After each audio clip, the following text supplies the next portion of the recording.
అందరికీ నమస్కారం. జోహార్ జోహార్ ఎన్టీఆర్, ఎన్టీఆర్, ఎన్టీఆర్. ముందుగా నేను ఈ స్థానంలో ఇక్కడ ఉండటానికి రాజకీయ భిక్షను పెట్టిన మహామావుడు, తెలుగు జాతి గర్వించదగ్గ మహావ్యక్తి నందమూరి తారక రామారావుకి నమస్కారాలు తెలియజేస్తా ఉన్నాను.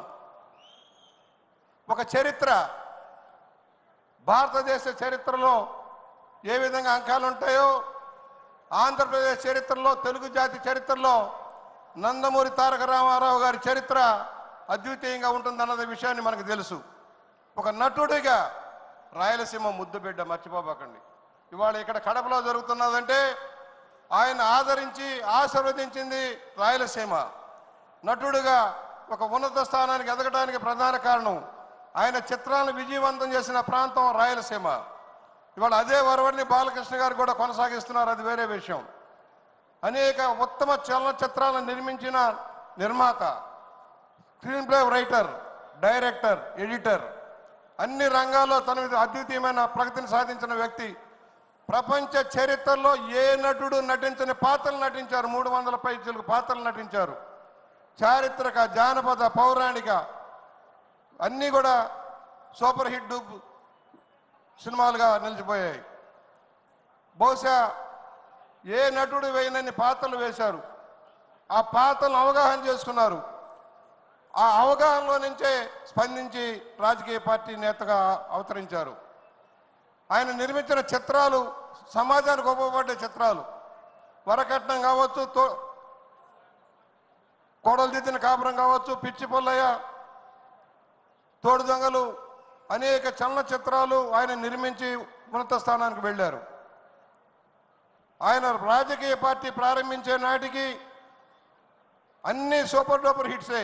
60 సంవత్సరాల వయసులో ఆయన తెలుగుదేశం పార్టీ ప్రారంభించే నాటికి ఏ సినిమా, అడవి రాముడు కావచ్చు, యమదొంగ కావచ్చు, జస్టిస్ చౌదరి కావచ్చు, అన్ని సినిమాలు కూడా బ్రహ్మాండమైన కలెక్షన్లో నిలబడ్డాయి. ఇవాళ కలెక్షన్లో చూసుకుంటే వేల కోట్ల రూపాయలు ఆ సినిమాలు సాధించిన ప్రగతి చూస్తే ఇవాళ ప్రపంచంలో ఏ సినిమాకి రానంత మిగులు ఆ సినిమాలకు వచ్చాయి.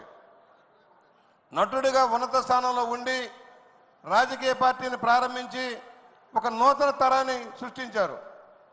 ఆయన పార్టీ ప్రారంభించినాడు పెద్ద పెద్ద కంపెనీల వారు, భూస్వాములు ఎవరో రాలే. సామాన్య జనం ఆయన ఆశీర్వదించారు, మర్చిపోకండి. ఒక పాత చవర్లెట్ కారు తీసుకొని ఆయన చైతన్య యాత్ర చేస్తూ ఉంటే ఆయన ప్రసంగాలు వినటం కోసం రాత్రి 3, 4, 48 గంటలు కూడా వేచి చూసిన సందర్భాలు ఉన్నాయి. కష్టపడేవారు. వ్యాన్ మీద ఎన్నిసార్లు అయినా ప్రతి ఊర్లో 4 సార్లు ఆపితే లేచి నిలబడి ప్రసంగించేవారు. అద్వితీయమైన ప్రసంగాలు. ఆయన భాషా పటిమ, సంస్కృతం మీద, ఇంగ్లీష్ మీద, తెలుగు మీద, తమిళ మీద పట్టు మనకు తెలుసు. సంస్కృత భాష ప్రావీణ్యం మనకు తెలుసు. ఆయన సినిమాలకి స్క్రిప్ట్ రాసుకునేవారు. క్రమశిక్షణగా మారిపోయారు, నీతి నిజేతకు మారిపోయారు. ఇవాళ ఎన్నో ప్రభుత్వాలు ఉండొచ్చు, కానీ ఆయన తీసుకున్న ఆదర్శమైన విధానాలు ప్రజలు మర్చిపోలేరు. రాజకీయ నాయకుడిగా ఎన్నో స్ఫూర్తివంతమైన నిర్ణయాలు చేశారు. ఆ రోజున పార్టీని ఒక క్రమశిక్షణ విధానంలో ట్రైనింగ్ ప్రోగ్రాంలు పెట్టి మమ్మల్ని అందరినీ తయారు చేశారు. మహానాడు ఎలా ఉండాలో నిర్దేశించారు. కార్యక్రమాలు ఎలా నిర్వర్తించాలో, ప్రజల వద్దకు ఎలా వెళ్లాలో నిర్ణయించారు. ఆ రోజున మహానాడు పెట్టి నిర్దేశిస్తే మన ప్రీతమ ముఖ్యమంత్రి చంద్రబాబు నాయుడు గారు దాన్ని అమలు చేసేవారు. మా అందరిని గైడ్ చేసేవారు. ఇవాళ పార్టీ ఈ స్థాయిలో ఉండటానికి కార్యకర్తల బలమే ప్రధాన కారణం. లక్షలాది మంది కార్యకర్తల త్యాగాల ఫలితంగా ఇవాళ తెలుగుదేశం పార్టీ ఉంది. రామారావు గారి ఆదర్శాలు పొనుగుపుచ్చుకొని క్లుప్తంగా 2-3 విషయాలు, అనేక సమూలమైన మార్పులు తెచ్చారు రామారావు గారు. ఇవాళ చరిత్రాంశంగా నిలబడాల్సిన అవసరం ఉంది. ఆ రోజున గ్రామాలని పీడిస్తున్న పటేల్ పట్వారీ వ్యవస్థను రద్దు చేశారు. మహిళలకు ఆస్తిలో సమాన హక్కు కల్పించి గౌరవించారు. మహిళా విశ్వవిద్యాలయాన్ని నెలకొల్పారు. డ్వాక్రా మహిళలను ప్రోత్సహించారు. వైద్య విశ్వవిద్యాలయాన్ని ఏర్పాటు చేశారు. తెలుగు విశ్వవిద్యాలయాన్ని ఏర్పాటు చేశారు తెలుగు భాషా సంస్కృతి వైభవం కోసం. పరిపాలనా సంస్కరణలు తెచ్చారు. సింగిల్ విండో సిస్టమ్ తెచ్చారు. 50 రూపాయలకి హార్స్ కరెంట్ ఇచ్చారు. తను ఆశీర్వదించిన రాయలసీమ కోసం తెలుగు గంగ ప్రాజెక్టును కానీ హంద్రీనేవా గాలేరు నగర ప్రాజెక్టులకు రూపకల్పన చేసిన వ్యక్తి నందమూరి తారక రామారావు గారు. అలాంటి మహా వ్యక్తి నీడను వచ్చిన ఈ పార్టీ వాళ్ళ ఆంధ్రప్రదేశ్ని తీర్చిదిద్దడం కోసం ముందుకు వెళ్తా ఉంది. కొన్ని కష్టాలను ఇక్కడ స్పష్టంగా చెబుతున్నాం. మనం ఏ పరిస్థితుల్లో అధికారంలోకి వచ్చాం? 24లో రాష్ట్రం ఉంది. దాన్ని నడపగల శక్తి ఎవరికి ఉంది? ముందుకు తీసుకువెళ్ళి విజనరీగా ముందుకు వెళ్లాల్సిన పరిస్థితుల్లో చంద్రబాబు గారు బాధ్యతలు తీసుకున్నారు. మీరు అర్థం చేసుకోవాల్సింది, కష్టాల ముందు ఈదుతూ ఉన్నాం. కత్తి మీద సాము పరిపాలన, 10.5 లక్షల కోట్ల అప్పుతోటి పరిపాలన చేపట్టిన చంద్రబాబు గారు ఇవాళ అనేక కార్యక్రమాలను అమలు చేస్తున్నారు రామారావు గారిని స్ఫూర్తితో. ఎన్నెన్నో ఒడిదుడుకులు. రామారావు గారు ఆ రోజున చిన్న 1000 కోట్ల బడ్జెట్ ఉన్నప్పుడే 35 రూపాయల పెన్షన్ పెట్టారు. పక్కా గృహమాలకు నాంది పలికారు.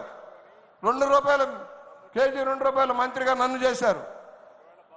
ఇలాంటి అనేక సంక్షేమ కార్యక్రమాలు అమలు చేసి రాష్ట్రాన్ని ముందుకు తీసుకొచ్చాను. రామారావు గారికి మనం ఘనంగా నివాళులర్పించుకుంటూనే ఇవాళ మన మీద క్లుప్తంగా బాధ్యత చెప్తా ఉన్నా. ఇంకా సంవత్సరం అయింది, ఇంకా ఏదో కావాలి ఆశపడటం సరైనది కాదు. కష్టాలు ఉన్నాయి, ఆర్థిక లోటుపాట్లు ఉన్నాయి. అన్నింటిని అధిగమించి పరిపాలన ముందుకు తీసుకువెళ్తున్నారు. ఎన్నికల్లో మనం ఇచ్చిన వాగ్దానాలను అమలు చేస్తూ ఉన్నారు. దాన్ని కూడా అర్థం చేసుకోవాల్సిన పరిస్థితి ఉంది. ఎందుకంటే కనీసం నేను అనుకున్నది, ఒక సీనియర్ మెంబర్గా 2-3 సంవత్సరాలకు తక్కువ పట్టదు. పరిపాలన గాడిలో పెట్టడానికి 2-3 సంవత్సరాల కంటే తక్కువ పట్టదు అనుకునేవాడిని. 1 సంవత్సరానికే లైన్లోకి తెచ్చారు. చెప్పినవన్నీ అమలు జరుగుతూ ఉన్నాయి. ఇవాళ ఈ మహానాడికి ఇంత భారీ ఎత్తున కార్యక్రమాలు చేపట్టారంటే ఇది ఒక చరిత్ర. తెలుగుదేశం పార్టీ సంక్షేమ విధానాలను అమలు చేస్తుంది.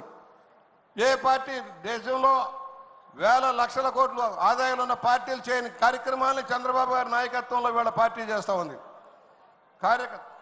కార్యకర్తల సంక్షేమం కోసం ఎన్టీఆర్ ట్రస్ట్ని నడిపి బ్లడ్ బ్యాంకులు కానీ, క్యాన్సర్ హాస్పిటల్ కానీ, కార్యకర్తల సంక్షేమం, ఇన్సూరెన్స్ పథకాలు అమలు చేస్తున్న విధానం మనం గమనించాలి.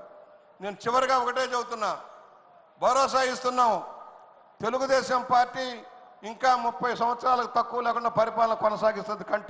కంటిన్యూటీగా చంద్రబాబు గారి నాయకత్వంలో, యువ నాయకుడు లోకేష్ బాబు గారి నాయకత్వంలో పార్టీ కొత్త జవసత్వాలు పుంజుకుంటుంది. మనందరం కూడా చేతినిద్దాం, కష్టాలను అధిగమిద్దాం. ఆలోచించండి, నిర్ణయించండి. అప్పుడే మొదలైంది. నాగుపాములు బయటకు వస్తూ ఉన్నాయి. చచ్చేదాకా కొట్టాల్సిన పరిస్థితి ఉంది. నాగుపాములు మళ్ళీ బయట తిరగకుండా చేయాల్సిన అవసరం ఉంది. జగన్మోహన్ రెడ్డి నాగుపాములు వస్తున్నాయి. సోషల్ మీడియాలో తప్పుడు ప్రచారం జరుగుతుంది. ఖండించండి అని మనవి చేస్తూ ఇవాళ మా అందరికీ ఈ దిశ కల్పించిన నందమూరి తారక రామారావు గారికి ఘనంగా నివాళులర్పించుకుంటూ, అన్న నీ ఆదర్శం, నువ్వు చెప్పిన సూత్రాలు మేము మర్చిపోలేదు, నువ్వు ఇచ్చిన ఆదేశాలు మర్చిపోలేదు. నీతి నిజాయితీగా ప్రజలకు దగ్గరికి పరిపాలనగా ఉండాలి, ప్రజల మధ్య ఉండమన్నారు. మీరు కూడా ఉండాలని కోరుకుంటూ సెలవు. Thank you.